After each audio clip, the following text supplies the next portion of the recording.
Crack it open, feel the thrill. OND Light's the perfect chill. Great content, less filling. It's the vibe you've been missing. OND Light, sit back, relax, sit back, relax.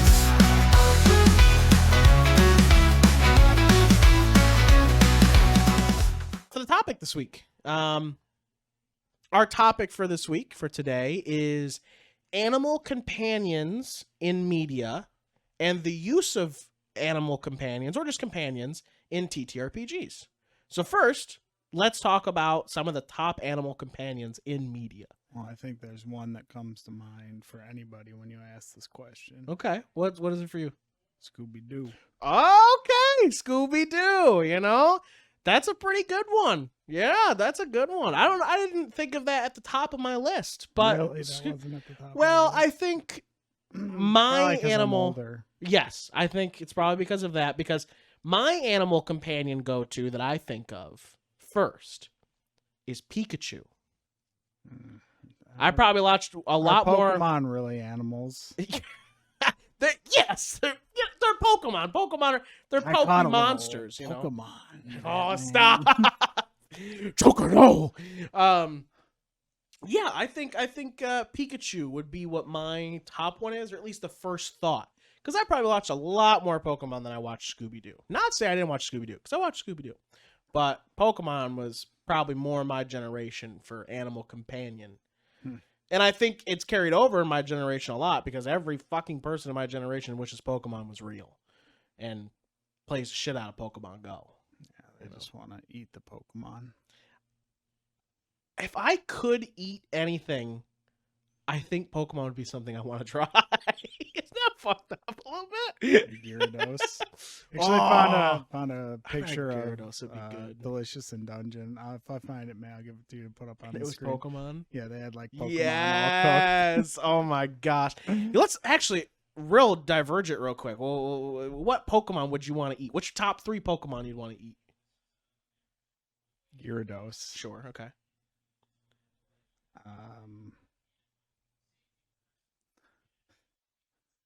Say it. Oh no, that's bad. Oh, Rude. okay. Rude, he says. Mhm. Okay. Vaporeon, if you know what I mean. Oh my god. It's like sushi. What? That's not what I mean. Yeah, I know. So mine would be, I would pick Gyarados for one of them. Mhm. Tauros, which is the 3-tailed buffalo creature, and Milk Tank, which is a cow. Which is you just want just regular ass steaks. Yeah, I guess I should pick Pokemon that are weird and not like, you know. I want to eat potentially- that tree. Oh, Sudowoodo? No. He's my favorite. I could never eat The Sudowoodo. palm tree. Sudowoodo? No, the fucking palm tree. Oh, Execute. Yeah. Yeah. Okay, I eat Execute. I could see that. That would be a fun one. What's the nah, Pidgey's just chicken. Yeah. Yeah, you gotta pick the weird ones, the ones that like wouldn't be food. You could eat Zubat and then we'd have Pokoronavirus. Oh my gosh, Pokoronavirus. Zubat would. I feel like there wouldn't be enough meat on a Zubat. You make it into a soup. Oh, Zubat soup. Okay, Mhm. put some wings in there and let that cook, and then you get Pokoronavirus. make like a broth. Pandemic. We all get to stay home. All right, we'll get off the eating Pokemon now. But anyway, so you said Scooby-Doo. Mhm. I said Pikachu. Yeah. What's another one for you? Muttley. Muttley. He's Dick Dastardly's homeboy. Yes, Muttley. Wow. Okay. Wow. Okay. All right. That's a good one. Hanna-Barbera, man, they were all about the animal companions. Yeah. Oh, I forgot. We're supposed to say why we think they're great. I forgot. Well, I mean, Scooby's an active part of the team, like, He is. Scooby is a very active part of the team. He solves crimes. and He's like McGruff the crime dog, but cooler. Muttley is also an active part of the team, but he's also like a foil for Dick Dastardly most of the time because he's kind of a little asshole shit, Yeah, that makes sense. Yeah. which is funny. They have a good dynamic. Yeah. I think Pikachu's great. One, because he's very loyal. Not at first, obviously. You know, he has to earn. Ash has to earn Pikachu's trust. But Pikachu's very loyal once he He's finally never becomes like Charizard. what? He's never like Charizard. Never liked Charizard. He's a big asshole all the time. He is a big asshole all the time. But when push Which comes is to funny, shove, because Charizard's there. Because for Ash. Charmander, he was so nice and yeah, so he would be, lovable. his ass would be dead Yeah. if it wasn't for Ash. You're not wrong. Oh, and then he became Charmander, and he's like, "Whatever, Dad." And then he became Charizard, and he's like, "I'm a bully now." But anyway, Pikachu, very loyal, very powerful, but also very emotionally there for everyone in the group. Mm-hmm. Like, not just the other like Pokemon, but like Ash and Misty, Brock. Like Pikachu's just there and very emotionally helpful. Yeah. So, Brock's like, "Damn, am I ever gonna get a Nurse Joy?" and then Pikachu goes bonk. Come on, My don't be horny, my bonk. My Onyx so bricked up right now. Onyx so bricked up. Damn. Bonk. All right, and then my second one. What'd you say? Oh, yeah, the Dick Dastardly's Motley. Yeah. My second one, or another one from my list, is Abu. Yeah. Yeah, the monkey from Aladdin. You know who else was a good animal companion in Aladdin? Iago. Iago's really fucking good. But he's a bad guy. He is a bad guy, but he's a homie to the end. He is a Like, homie he to the fucking end. ride or die with Jafar. You're not wrong. Even for a bad guy, he was very loyal. Yeah. As much as it seemed like he wasn't, he was. Damn, Iago's good. That's a good one. I like Abu because Abu is, again, another loyal. Most of these companions are loyal. Yeah. That's going to be a that's trait amongst. a running theme that's- through animal companions. Yeah, that's. Like, even Scooby was like, "I don't want to fuck with these guys. I'm scared." Yeah, but. Scooby snack. All right, I guess. Sure, fuck. All right, but yeah, so Abu. Well, they're all going to be loyal. We have to find ones that aren't loyal. We should do that next, too. But anyway, but Abu is very clever without being clever. Like, he very much kind of falls into, oh, wow, that worked. And I'm here to help. And Bro, Aladdin was flush with animal because you can He count was. the carpet too. The carpet was like can a you? dog. He's a Carpet was companion. You're almost right. like We a- did count companions. He's almost like a dog too. Yes. And then you have Raja the tiger in that movie. Oh shit! Yeah, you're right. God damn. Yeah, Disney movies, man. They got all these animals up in here. Yeah. there were a few animals off of being the Lion King. So Abu is another one. I think very clever and just funny too. Yes. What about next for you? Sticking with Disney, I would say Baloo the bear. To Mowgli Baloo in the Jungle bear Book. in the Jungle Book. Wow, that's you're going for the old ones, all the Yeah, oldies. I'm digging deep. Digging deep. But, Baloo. and That's a great one. Even Baloo What a and, good like, singer. Tailspin, except they're all bears, so it doesn't work as much as an animal companion there. Yeah. but He's always like a father figure. Okay. like, Yeah. But he's also like a chill. He's just like a homie. Very laid He's back. like, let's just take it easy, you Yeah. know. Oh, Abu, also a bro. Yeah. I had to get that in there. I don't know. He tried to C-block my boy Aladdin a few times. He just wanted him to be himself, though. Yeah. Come on. That's a true bro. Is looking out for you, bro. Who better to protect you than a big ass grizzly bear that's very out of place in the jungle? But wasn't Baloo a grizzly bear? I don't know. He's a big. Maybe he's Just like a black bear, right? He's just a bear. Maybe he is just bear. Generic bear. Generic bear. Yeah. Oh my gosh! Did I ever tell you I saw a side-by-side comparison animation of old Disney movies, and the dance that they do in Jungle Book is like the exact same animation dance in like another Disney movie. Like they just swapped out like the characters and art, but it's the exact same animation. It's saving time and money back in the day. They were. Baloo's a great one. Great singer. Yeah. He's got that deep baritone voice. Yeah. Baritone. He's got that dog in him. All right, next one for me is Mushu from Mulan.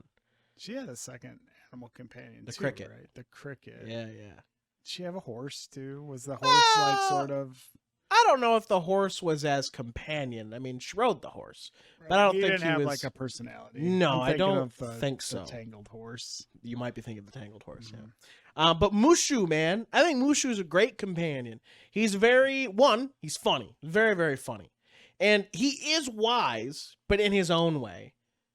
He's that new age wise, you know? You expect Mushu in the beginning to be this like, oh, powerful dragon from the ancestors to come and help you guide your way. And it's just like, nah, he just sort of like, he was kind of kicked out. He's like, nah, you go do this. Come on, Mushu, you know, whatever. You go help Mulan. And but he takes pride in it. Even though he knows it's like the shit job or they made him go do it because they were upset at him, you know, whatever else. Mushu took the job as seriously as he possibly could. Yeah. And that's important. And you know what? If you like Mushu, you'll probably like Donkey. You probably like Donkey because they're voiced by the same person. They're almost the same character. Oh, shit. Man, he just does good voices, man. So Mushu. Yeah. Mushu, man. I think Mushu's really good. You got another one? Donkey. Yeah, that makes sense. Donkey from Shrek. It's always a good one. He also very clever for a character that probably shouldn't be clever. Mm-hmm. You know? Yeah, he teaches Shrek some life lessons. Who else you gonna learn life from than a donkey? Yeah. I mean, come on.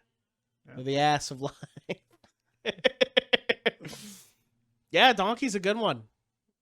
Yeah. Also great voicing again by Eddie Murphy. Mm-hmm. Donkey gets ass. He's a bro. Yeah, a dragon. Yeah. Has a little dragon donkey half-breed baby. He has Mushus. Yeah. Mooshoos. Where Mooshoos come from. Donkeys and dragons. You know, even too, like when Shrek is like, get out of here, you know, you've never been my friend. He's like, that's still like, bullshit. You know what? I'm sticking it through to the end. Yeah, that's a true bro right there, for sure. Donkey was a great companion, man. He knew when to tell Shrek that he was talking out of his ass. Oh yeah. Another good companion would be oh my god, I forgot its name. The lizard from Tangled. Oh, Pascal. Pascal. Yeah. Man, how did I forget that?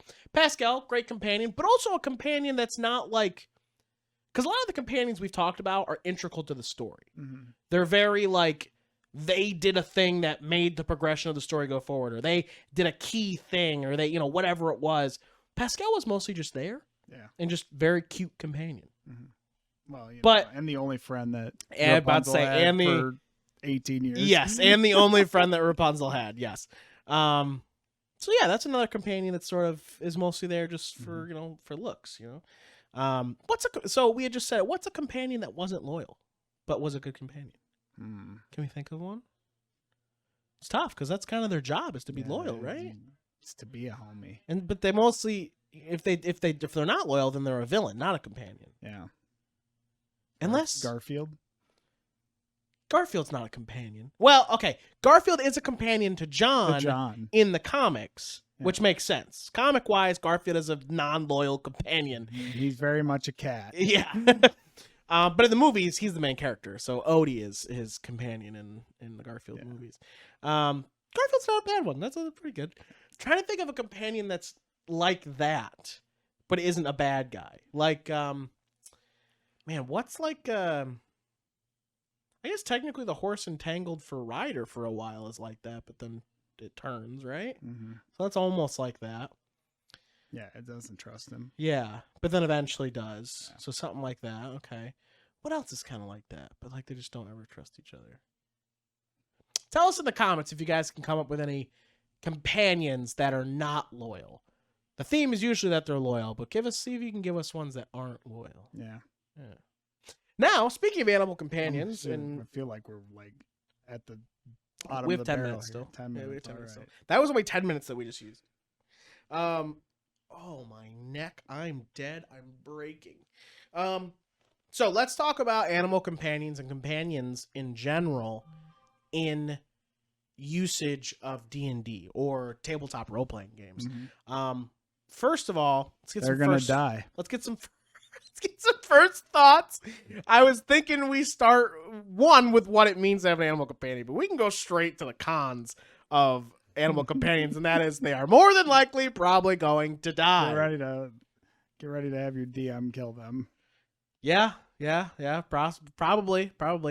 And a big part of that is because animal companions, they're nice, they're great, whatever, but they are a lot to track on top of all of the players. Also, mechanically, they don't scale. Yeah, they don't usually scale unless you're specifically playing a class that scales your companion, like... Well, yeah, even though those classes are still like, yeah, you can resurrect them on a short rest because they'll still die. Yeah, they'll more likely die. Because they, are still a 12 hit point squirrel. And the fireball doesn't care. The fireball does not care. But then you do fun things like a fireball's coming, the squirrel's on you. Oh no, what can I do? Well, I mean, you say, they go, oh, I saved. I eat the squirrel. You can't die if I already ate him. And I puke him back up after the fireball. Yeah. No, sometimes you can do fun things where it's like fireball, I made the save. Oh, you made the save. Doesn't seem like your squirrel's going to make the save, though. Oh, no, what can I do? Well, you can use your roll that you made to protect the squirrel, but then you're taking full damage. But your squirrel won't take any damage. So you can do stuff like that. A real DM would say your squirrel takes half damage and it still dies, even though you take full damage. Another con is that, so either they die or they're a lot to keep track of during like combats and things or just in general. But a lot of times these companions, this is about to turn into a Sarah McLachlan commercial. D&D animal companions every single day are forgotten about and never brought back into the story until conveniently needed. So please, if you could donate today to help these animals. Who in our group has had an animal companion? Who in our group has had an animal companion? Well, you. Obviously, but I made my animal companions a part of the game. Yes. You had one. Carter had one. Multiple, because he killed the first one. Yep. Toby. But now theirs were familiars. Those are different. Yeah, they are a casting thing, and like you don't always have. You can choose to make your familiars have a personality. They can be. Oh God, what's the cat from Sabrina? What the fuck is the cat's name from Sabrina? Tell us in the comments. Cat. Its name's Cat. Here, I'll look it up. Tabby, when Tom, you talk about your Steve. familiars having personalities. I'm trying to think if anyone else in the campaigns have had a pet. I feel like there was at Salem. one point Salem. Oh, Salem was a cat's name? Yeah. That makes more sense. Somebody had a pet in one of the campaigns, but it completely got forgotten about. Probably Ezra. Ezra was probably, yeah. Or was it Shy? No. Ezra probably definitely did. Uh-huh. That's a have to. That definitely happened. But I don't remember if somebody else got a pet and then just didn't do anything and forgot about it. But they're tough because they can be forgotten about, unless you're Joey, who constantly is RPing with the thing and making it a part of what's going on, which is great. And that's like what you should do. And that's how animal companions or companions in general should work. What other cons do you see with it? It depends on the setting. They can be resource intensive. So if you're trying to play survival campaign and your party's like, oh, we've got 5 water rations. You're like, well, there's 6 of us. Yep. Who's getting the water? We have to go find another water ration. Mm-hmm. So there's that. Oh, I had an animal companion for the Adventure League. He forgot about his animal companion. For one session, because we didn't play more than... I think we played 2 sessions. Oscar had a mouse, too. You forgot about that. Oscar had a mouse! I'm the only motherfucker with pets, okay? Oscar did have a mouse, and I was turning into a rat. Yeah. No, wait. That wasn't Oscar. No, that was Ozlemir. Ozlemir. But Oscar did have... I did have a little mouse. I remember him. Yeah. Now he remembers him. Oh, shut up. Yeah. Yep. And then there was a campaign where we got a dragon. We got a pseudo dragon. Ozmir. That's that one. Yeah. Alex. Alex got a character, pseudo yeah. dragon. Yeah, I remember. Yeah. Everyone but our main group is getting animals. Man, we should bring more animals into our campaigns. Race technically has a companion.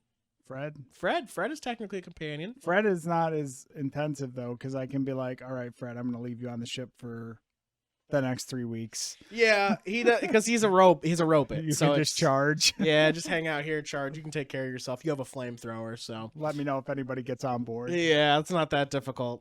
So that's but still, yet a companion. Mhm. Important to note. All right, let's get some pros. What are some pros to the animal companions in games? Well, they can help you Yep. if you want something on a mechanical level. Yeah. You can often find ways to have your animal companions give you the help action. Yeah. And even if they're not giving you the help action, they can find other ways to help, like climb through the window and unlock the door. Yep. Mechanically, they can be very helpful in a small capacity or whatever it is. I also think that companions or animal companions can make for amazing, if not just fun and memorable RP moments. Mm-hmm. And I think that that's a great way, because it gives you something else to interact with in a world that is fake, that can really create more memorable moments. Especially when those things are given like personalities and, so that's another one. It's another pro for you. They're, you can use them to deflect. To deflect? Mm-hmm. Like, there's a bullet coming, jump in the way? Yeah. Throw them in the path. Throw them into the path of the train? No, you can use them to deflect, like, leading back to role playing. Like, yeah. You can be like, I don't know what happened. It must have been. You farted, and it's like, oh no, it must have been. It must have been them, and they're like, I don't fart. Animal companions that can talk, like Mushu. Yeah. Yeah. Do that more in your D&D campaigns. Yes, that's the way to go, because then it's really memorable. Because then it's like they know your secrets and they can tell people. Yeah. So have an awakened animal companion, Something like that. Yeah. Companions also don't always have to be animals. No. They can be automatons. They can be people. They can be straight up people. You could, hell, if you wanted to go crazy, Bruce is a companion. He's a real bro, dude. He could join your crew. The best character in Starfinder. Seems like Miata doesn't want Bruce to join the crew, but everyone else. I thought Bell didn't want him to join the crew. I thought he did. I don't know. It's 2v2. So yeah, Fred's the deciding vote. He's probably gonna retire after what happened to his homie. Maybe homies. Mm-hmm. All three of them. Yeah. He only escaped by the skin of his teeth. Yeah, technically, yeah. Yeah. All thanks to Shaylin, actually. Mm-hmm. Yeah. Fuck. Yeah, they don't always have to be animals. They can be robots or people. If you want to go crazy, hell, you could be an adventurer who's traveling around with their kid or kids, Yeah. I've never seen that before. That'd be crazy. Can you imagine the emotional damage you would suffer? I know. If something were to happen to them, or if they saw something they shouldn't have. I feel like if I was a player and I was doing that, I would make like ludicrous arguments to why my kids weren't in peril all the time. Just crazy Be things. Like, I hired a portal babysitter that watches over them 24/7, and his entire body. I keep them back on the airship so they're away from all of this, and Yeah. nobody would ever think to go there to get them because the whole crew's there and the airship's in the air. Yeah, it's like walking into a police station. Yeah. You would never do that. Especially in this world where you can literally teleport to any point that you want at any time, as long as you've seen it once. I mean, come on, Joey, they had to have seen it first, right? So yeah, companions, I guess generally in the end, good or bad, worth it, not worth it. It depends on the player. It depends on the DM. You two need to work together if you want a companion and you want it to be good and memorable. What a political answer. I agree. Political it may be, it's right. I would like to say that they're high risk, high reward. Sure. Yeah. High risk because you know you'd kill them. That and high risk of the cons, which are they'll be forgotten about, they'll probably die, or DM's gonna kill them. yeah, or they just get mistracked. But high reward, where if you're able to keep all that Well, under if control. you mistrack them, it's your fault. And then if you say, "Oh, it's been 45 sessions, I'm gonna call upon my cat that's in my bag of holding to help me with this log," and then you just dump a skeleton out. Didn't that happen on Critical Role? She was like, "Oh my God, wait a minute, my whatever," and then he's like, looking. Oh, they joked about it. It didn't actually die, but they joked about that she would open up the like her trench coat, and there would just be a dead squirrel in there. Oh yeah, wow. Anyway, but yeah, Well, I think that's us I mean, today. if you need to see how it's a burden, you can just watch Critical Role Campaign 1 and all the interactions with Trinket. Oh, watch 1 and 2. Oh my God, isn't it in the second one they also get a hellhound dog? Blink dog. Oh my gosh, they get a blink dog. They very quickly were like, we can't take care of this. Leave it with your mom. Then they went back and it shit everywhere. Oh, I remember. Wow. She's like, I'll keep the squirrel. Damn. How far they've come. Hey there, dipshits. It's me, Joey, a.k.a. Slooty Mage. I'm Hunter, voice of Hunter Taylor. And I'm Carter, Deagle Eagle. We're OlderNDumber. Every Friday, we drop wisdom, humor, and a whole lot of nonsense. You won't want to miss it. Become a patron today for as low as $5 a month. Get early access to all our episodes and exclusive behind-the-scenes looks at all the things we're doing and May's super secret editing notes. Shout out to all our awesome dipshits. Your support really helps keep this madness going. Join the crew. Be a dipshit. It's an exclusive club, and you're invited. So dipshits, mark your calendar every Friday for a dose of Older and Dumber craziness. See you there. Fade to black. Now my stand. Fade to black.